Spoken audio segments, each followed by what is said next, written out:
이때에 모세와 이스라엘 자손이 이 노래로 여호와께 노래하니 일러스되 내가 여호와를 찬송하리니 그는 높고 영화로우시며 말과 그 탄자를 바다에 던지셨음이로다. 여호와는 나의 힘이요 노래시며 나의 구원이시로다. 그는 나의 하나님이시니 내가 그를 찬송할 것이요 내 아버지의 하나님이시니 내가 그를 높이리로다. 여호와는 용사시니 여호와는 그의 이름이시로다. 그가 바로의 병거와 그의 군대를 바다에 던지시니 최고의 지휘관들이 홍해에 잠겼고 깊은 물이 그들을 덮으니 그들이 돌처럼 깊음 속에 가라앉았도다.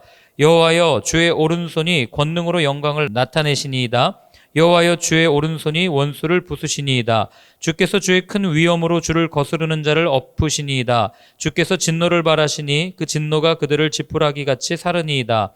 주의 콧김에 물이 쌓이되 파도가 언덕같이 일어서고 큰 물이 바다 가운데 엉기니이다. 원수가 말하기를 내가 뒤쫓아 따라잡아 탈취물을 나누리라. 내가 그들로 말미암아 내 욕망을 채우리라. 내가 내 칼을 빼리니 내 손이 그들을 멸하리라 하였으나 주께서 바람을 일으키심에 바다가 그들을 덮으니 그들이 거센 물에 납같이 잠겼나이다.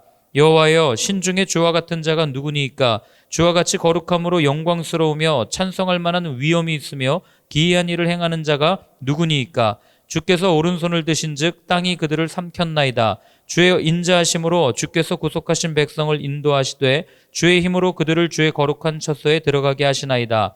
여러 나라가 듣고 떨며 블레셋 주민이 두려움에 잡히며 에돔 두령들이 놀라고 모압 영웅이 떨림에 잡히며 가나안 주민이 다 낙담하나이다. 놀람과 두려움이 그들에게 임하매 주의 팔이 크므로 그들이 돌같이 침묵하였사오니 여호와여 주의 백성이 통과하기까지 곧 주께서 사신 백성이 통과하기까지였나이다. 주께서 백성을 인도하사 그들을 주의 기업의 산에 심으시리이다. 여호와여 이는 주의 처소를 삼으시려고 예비하신 것이라. 주여 이것이 주의 손으로 세우신 성소로소이다. 여호와께서 영원 무궁하도록 다스리시도다 하였더라.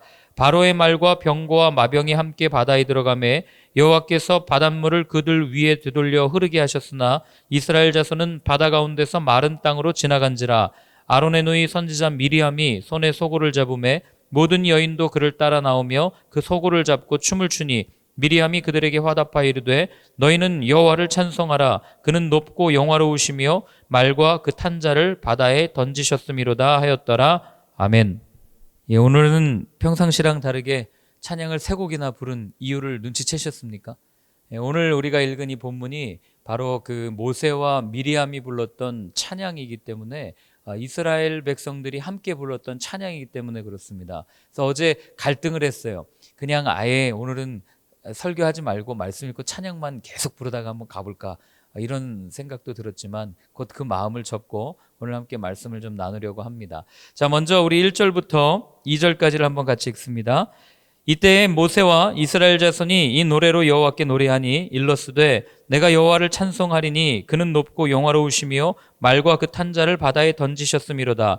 여호와는 나의 힘이요 노래시며 나의 구원이시로다. 그는 나의 하나님이시니 내가 그를 찬송할 것이요 내 아버지의 하나님이시니 내가 그를 높이리로다. 아멘. 자, 모세가 또 이스라엘 백성이 불렀던 이 찬양의 특징 중에 한 가지가 뭐냐면 오늘 여기 보면은 계속해서 반복되는 단어가 있습니다. 어떤 단어입니까? 내가라는 단어예요. 나의라는 단어입니다. 즉 누가 찬양을 부르고 있는가, 찬양을 부르는 주체가 누구인지를 분명하게 우리한테 알려주는 거죠.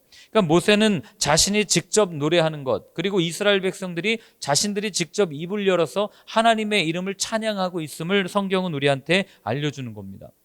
그런데 여러분 모세를 한번 생각해 보세요. 모세가 어떻게 이렇게 하나님 앞에 그는 영화롭고 탄자를 바다에 던지셨음이로다 나의 힘이요 노래시고 나의 구원이십니다 이렇게 자랑스럽게 노래할 수 있었겠어요?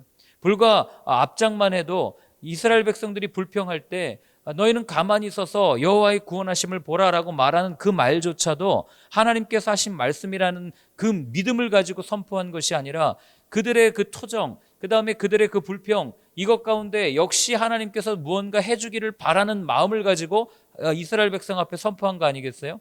그런데 오늘은 그 태도가 완전히 바뀐 거죠. 그 답이 어디 있냐면 오늘 1절 뒤에 보면 말과 그 탄자를 바다에 던지셨음이로다 라는 말 속에 그 답이 들어있는 거예요. 무슨 얘기입니까?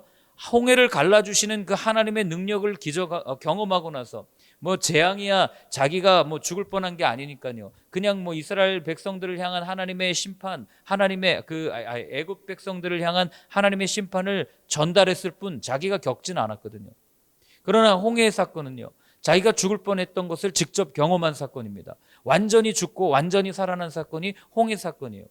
그래서 이것을 경험하고 나니까 그 다음에 어떻게 됩니까? 앞에 있던 사망의 문이 열리고 생명의 길이 나는 그 모습을 바라보면서 결국 모세는 두 손 두 발 다 들고 하나님을 인정할 수밖에 없었고 하나님의 이름을 찬양할 수밖에 없었다는 것이 오늘 우리가 내릴 수 있는 결론이라는 거죠. 그렇기 때문에 여러분, 우리가 찬양할 수 있는 유일한 조건은 하나님께서 베푸시는 하나님의 은혜, 하나님의 기적을 경험한 사람만, 그 경험을, 그 기적을, 그 은혜를 경험했을 때 우리가 찬양을 부를 수 있다고 하는 거예요. 아무나 찬양할 수 없어요. 여러분, 세상에 많은 노래가 있지 않습니까? 얼마나 많은 노래들이 세상에 작곡되고 작사되고 많은 노래들이 있어요. 그러나 그 노래는 부르면 부를수록 공허합니다. 부르면 부를수록 마음에 채워지는 게 없어요.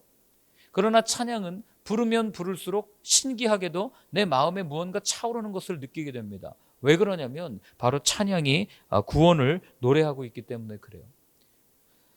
오늘 이 모세의 노래를 통해서 우리가 알 수 있는 한 가지는 하나님을 경험할 때 하나님의 이름을 온전히 찬양할 수 있다는 것. 그렇기 때문에 우리가 부르는 노래, 우리가 부르는 찬양이 될 수 있는 유일한 조건은 여러분들의 삶에 그 삶을 이끌어 가시는 하나님의 손길을 경험하고 그 경험을 고백할 때 그게 찬양이 된다는 거죠. 그렇지 않고는 그냥 흥얼거림, 노래에 불과하다는 것이 오늘 성경이 우리한테 들려주는 거예요. 자, 19절부터 21절도 한번 같이 읽어볼까요? 바로의 말과 병거와 마병이 함께 바다에 들어가매 여호와께서 바닷물을 그들 위에 되돌려 흐르게 하셨으나 이스라엘 자손은 바다 가운데서 마른 땅으로 지나간지라. 아론의 누이 선지자 미리암이 손에 소고를 잡으매 모든 여인도 그를 따라 나오며 소고를 잡고 춤추니 미리암이 그들에게 화답하여 이르되 너희는 여호와를 찬송하라. 그는 높고 영화로우시며 말과 그 탄자를 바다에 던지셨음이로다 하였더라. 아멘. 여기는 이제 미리암이 마지막에 부른 찬양이에요. 근데 미리암 역시 왜 찬양을 합니까? 거기 봤더니 이스라엘 자손은 마른 땅으로 지나갔다. 본인이 경험한 거예요. 애굽 군대는 수장되었고 자기들은 마른 땅을 향해서 걸어갔던 그것을 바라보면서 하나님을 찬양할 수 있었던 거죠. 여러분, 하나님의 은혜를 체험한 사람들은요, 하나님을 찬양하지 않을 수 없는 거예요. 왜 그렇습니까? 죽음에서 죽을 수밖에 없는 자신들을 건져내 주신 그 은혜를 경험했기 때문에. 여러분, 하다못해요, 병원만 가도 의사 선생님이 죽을 뻔한 사람을 살려놓으면요, 그 사람은 자기 고쳐준 의사 선생님 평생토록 찬양합니다. 그분이 나를 고쳐주셨어. 모두가 다 불가능하다고 했지만 그분이 나를 살려주셨어라고 말하고 자랑하고 다니는 게 사람의 삶이에요. 그런데 우리는 얼마나 하나님을 찬양하고 다닙니까? 얼마나 하나님을 자랑하고 다닙니까? 혹 우리의 삶에 이런 찬양과 자랑이 사라졌다면 우리는 그 구원의 은혜를 잊어버린 것은 아닌지 한번 생각해 봐야 된다는 거예요.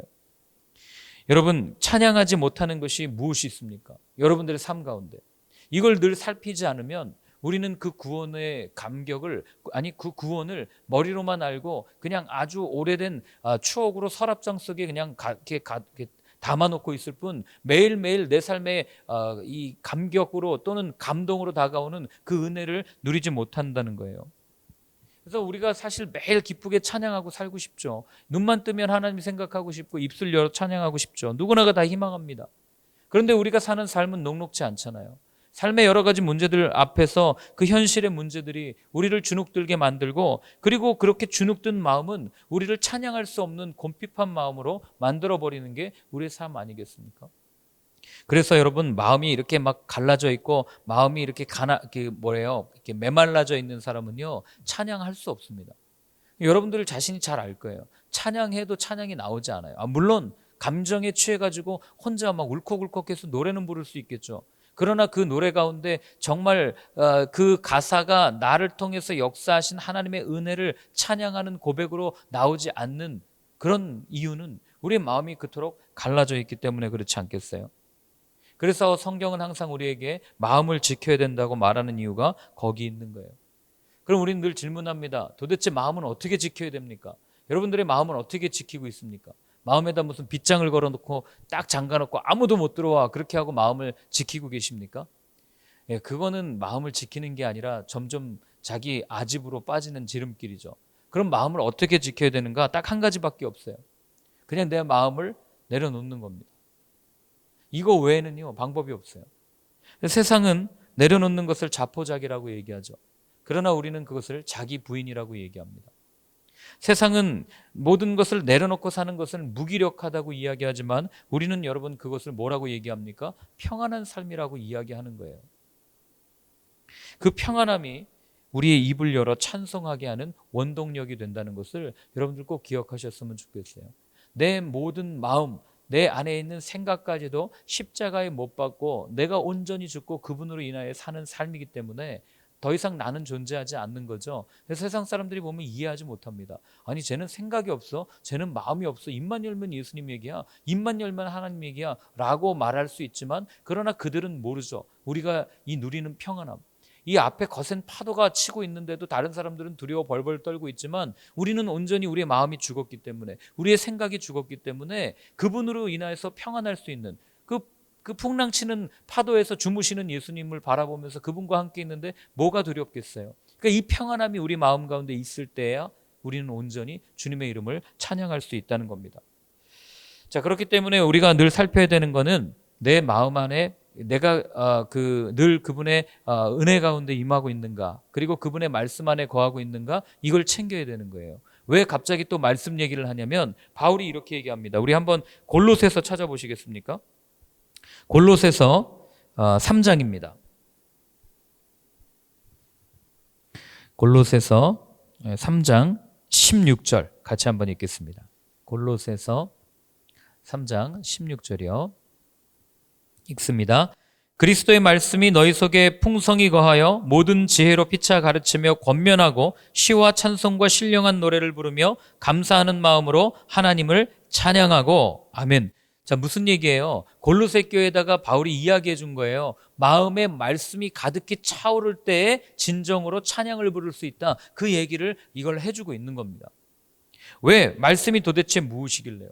여러분, 말씀이 무엇입니까? 어제 제가 주일 예배할 때 성경은 심판을 기록해 놓은 책이다 라고 했기 때문에 또 우리가 무섭게 바라볼 수 있지만, 그러나 여러분, 말씀은 하나님과 사람 사이에 하나님께서 사람에게 베푸신 은혜를 기록해 놓은 책이기 때문에 그 말씀이 우리 가운데 차오른다는 얘기는 하나님의 은혜가 우리 가운데 차오른다는 얘기랑 똑같은 거예요. 그렇기 때문에 그 말씀이 우리 가운데 가득할 때, 우리가 그분의 은혜 가운데 머물 수 있고 그 은혜가 우리 가운데 충만히 있을 때에야, 그것이 경험될 때에야 우리가 진정으로 하나님을 찬양할 수 있기 때문에 그런 겁니다. 자, 우리 3절부터 13절까지 오늘 같이 읽습니다. 여호와는 용사이시니 여호와는 그의 이름이시로다. 그가 바로의 병거와 그의 군대를 바다에 던지시니 최고의 주의관들이 홍해에 잠겼고 깊은 물이 그들을 덮으니 그들이 돌처럼 깊음 속에 가라앉았도다. 여호와여, 주의 오른손이 권능으로 영광을 나타내시니이다. 여호와여, 주의 오른손이 원수를 부수시니이다. 주께서 주의 큰 위엄으로 주를 거스르는 자를 엎으시니이다. 주께서 진노를 발하시니 그 진노가 그들을 지푸라기 같이 사르리이다. 주의 콧김에 물이 쌓이되 파도가 언덕같이 일어서고 큰 물이 바다 가운데 엉기니이다. 원수가 말하기를 내가 뒤쫓아 따라잡아 탈취물을 나누리라. 내가 그들로 말미암아 내 욕망을 채우리라. 내가 내 칼을 빼리니 내 손이 그들을 멸하리라 하였으나 주께서 바람을 일으키심에 바다가 그들을 덮으니 그들이 거센 물에 납같이 잠겼나이다. 여호와여, 신중에 주와 같은 자가 누구니이까? 주와 같이 거룩함으로 영광스러우며 찬송할 만한 위엄이 있으며 기이한 일을 행하는 자가 누구니이까? 주께서 오른손을 드신즉 땅이 그들을 삼켰나이다. 주의 인자하심으로 주께서 구속하신 백성을 인도하시되 주의 힘으로 그들을 주의 거룩한 처소에 들어가게 하시나이다. 아멘. 자, 오늘 우리가 두 번째로 생각할 건 무엇이냐면 모세가 과연 누구를 찬양하고 있는가, 이걸 바라봐야 됩니다. 우린 다 알고 있죠. 하나님 찬양하는 거죠. 하나님을 높이는 거죠라고 말은 합니다. 그러나 여러분, 정말 우리의 삶 속에서 우리가 하나님을 높이고 있습니까? 정말 우리의 삶 속에서 우리가 하나님만을 찬양하고 있냔 말이에요. 우리의 삶을 가만히 보면 사실은 하나님을 찬양하는 게 아니라 나를 찬양하는 거 아니겠어요? 하나님을 찬양하는 것이 아니라 내 가족을 찬양하는 거 아닙니까? 하나님을 찬양하는 것이 아니라 내가 가지고 있는 소유를 찬양하는 것 아니에요? 이를 어떻게 할 수 있냐면 내가 말을 하면서 무엇을 자랑하고 있는지를 보면 그 답이 딱 나오는 거죠. 여러분은 얼마나 하나님을 자랑하십니까? 여러분을 욕하는 사람 앞에서도 하나님을 자랑할 수 있습니까? 우리는 흔히 내 자존심을 구긴 사람 앞에서는요, 그 내 자존심을 구긴 그 조건을 내가 너보다는 더 우월해라는 것을 말하기 쉬워요. 더 소위 말해서 누군가 내가 가난하다고 놀리면 내가 가난하지 않고 내 소유가 많다고 자랑하는 것이 우리의 연약한 삶이라고요.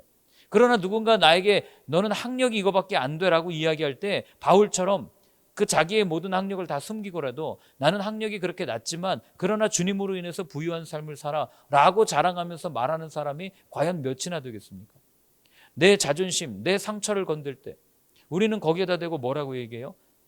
나는 그거보다는 훨씬 더 나아 라고 얘기하는 게 사실 우리의 모습 아닙니까?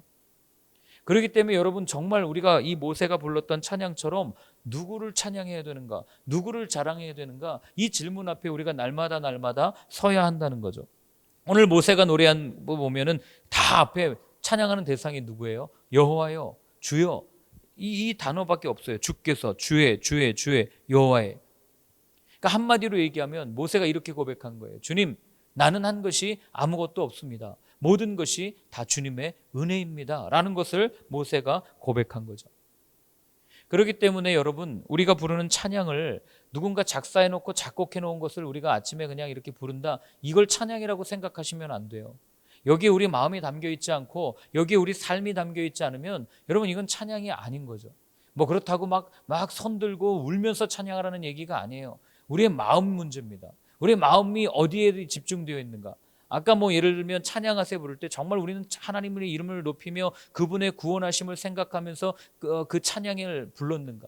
아니면 그냥 예배에 맞춰서 설교 듣기 전에 부르는 형식적인 찬양으로 불렀는가. 그 차이에 따라서 하나님이 기뻐 받으시는 찬양과 그렇지 않은 찬양으로 나누어진다는 것을 우리는 알고 있는 거죠.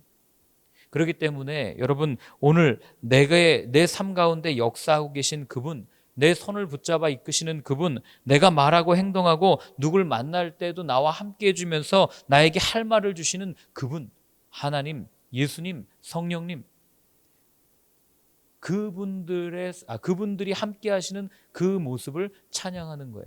또 그분들이라고 했다가 또 이단이라고 시비 걸릴나요? 삼위일체 하나님 한 분이신데 복수 썼다고. 하나님 한 분을 높이면서 나아가는 겁니다. 여러분은 오늘 어떤 찬양을 부르시겠어요? 이 질문은 결국 이 질문과 똑같아요. 오늘 내 삶에 역사하시는 하나님은 어떤 분이신가? 이걸 오늘 한번 묵상해 보셨으면 좋겠습니다. 내가 불러야 할 그분의 모습은 어떤 모습인가? 나는 오늘 그분이 배고플 때 내 배고픔을 채워주시는 하나님으로 경험되었다면 그 배고픔을 채워주신 하나님을 노래하는 겁니다. 오늘 내 마음의 어려움 때문에 내가 이 마음적으로 굉장히 곤고하고 어려움을 겪었는데 이것을 해결해 주시는 분으로 경험되었다면 그 마음의 어려움을 풀어주신 분을 노래하는 거예요. 굳이 뭐 여기 나와 있는 찬양 부를 필요도 없어요. 그냥 나 혼자 좋아서 흥얼흥얼거리면서 하나님 감사합니다 이렇게 하는 자체가 어쩌면 하나님께서 더 기뻐하시는 찬양이 될 수 있다는 거죠. 그래서 여러분, 기도하는 거예요. 날마다 하나님, 내 삶을 이끄시는 하나님의 손길을 매 순간 바라볼 수 있기를 원합니다. 내가 한 것이 아니요, 내 안에 계신 그리스도께서 지금도 내가 어떻게 할 줄을 모르지만 나와 함께 하시는 그 성령님으로 인하여서 내가 지금도 걸어갑니다. 오늘도 걸어갑니다. 주님, 나와 함께 하심에 감사합니다. 이렇게 고백할 수 있어야 하는 거죠. 그렇기 때문에 여러분, 한 가지 잊지 말아야 할 사실은 찬양의 주체는 나지만, 찬양을 부르는 건 나지만 찬양을 받으시는 분은 하나님이시라는 것. 만약에 내가 나 자신을 높이고 나를 찬양하는 그 순간, 나를 자랑하는 그 순간 우리는 어떻게 이렇게 변질되거나 타락할 수 있냐면 루시퍼처럼 될 수 있다는 거예요. 루시퍼 누군지 아시죠? 네, 우리 성경에 직접적으로 드러나지는 않지만 알고 있지 않습니까? 사단의 우두머리 아니에요? 그가 왜 그렇게 타락했습니까? 하나님께서 주신 재능, 아주 아름다운 노래로 하나님을 영화롭게 하는 그 재능을 가지고 자기 자신을 향해서 찬양하기 시작할 때, 자기의 이름을 드러내기 시작할 때 그는 하나님을 대적하는 사탄의 우두머리가 되었다는 것을 여러분들이 꼭 기억하실 필요가 있다는 거죠. 그렇기 때문에 우리의 자랑, 우리의 찬양, 오늘 한번 결단했으면 좋겠어요. 내 입에서는 오직 하나님의 이름만을 찬양하면 좋겠습니다. 하나님의 이름만을 높이는 삶이 되기를 원합니다. 내 이름 내려놓고. 그러나 우리는 본능적으로 나를 높이는 데 너무 익숙하잖아요. 뭐 여러분만 그러겠습니까? 저도 그러죠. 누군가를 만날 때 뭐 개척했다고 하지만 우리 교회 이렇게 좋아요라고 자랑할 때가 얼마나 많은지 몰라요. 그러나 오늘 그런 삶이 있다면 다시 한번 다 십자가 앞에 내려놓고 주님, 남들이 나를 비난하고 남들이 나를 낮춘다 할지라도 내가 그때 나를 드러내는 것이 아니라 그때 정말 힘들 때에도 하나님을 드러내는 나의 삶이 되게 하여 주옵소서. 그렇게 기도하는 하루가 되었으면 좋겠습니다. 자, 우리 마지막으로 성경 하나 찾고요. 한번 찾고 기도하고 마치겠습니다. 이사야서 43장 21절 말씀이에요. 이사야서 43장 21절. 여러분 다 아시는 말씀일 거예요. 이사야서 43장 21절. 네, 같이 읽습니다. 이 백성은 내가 나를 위하여 지었나니 나를 찬송하게 하려 함이니라. 아멘. 이 백성 대신에 여러분들의 이름을 넣어서 읽는 겁니다. 예, 뭐 이렇게 뭐 성까지 다해서 누구누구는 이렇게 해서 읽습니다.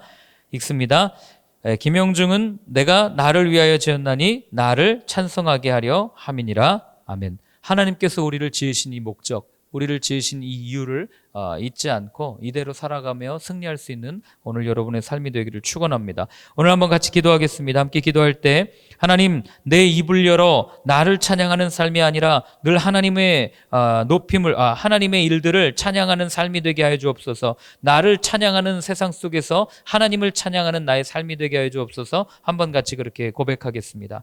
하나님 아버지, 오늘도 아버지 하나님 말씀을 들려주셨습니다. 끊임없이 명함을 파고 내 이름을 드러내는 이 시대 가운데 하나님 다시 한번 결단합니다. 내 자신을 드러내지 않고 하나님을 드러내며 하나님의 이름을 높이겠다고 결단하며 나아갑니다. 하나님 쉽지 않은 결단입니다. 하나님 세상 속에서 어쩌면 무시당할 수도 있는 결단입니다. 그러나 그런 결단을 하며 나아가는 모든 분들 가운데 하나님의 능력을 덧입혀 주셔서 그 능력으로 하나님 다시 한번 일어서며 나아갈 수 있는, 그래서 그 능력을 경험하며 더 하나님을 높이고 더 하나님을 찬양하며 나아가는 저희의 삶이 되게 하여 주옵소서. 이제는 우리 주 예수 그리스도의 크신 은혜와 하나님의 사랑과 성령의 인도하심이 하나님만을 찬양하고 하나님만을 높이겠다고 결단하며 다짐하는 모든 분들 머리 위에 이제로부터 영원까지 늘 함께 하여 주옵시기를 간절히 축원하옵나이다. 아멘.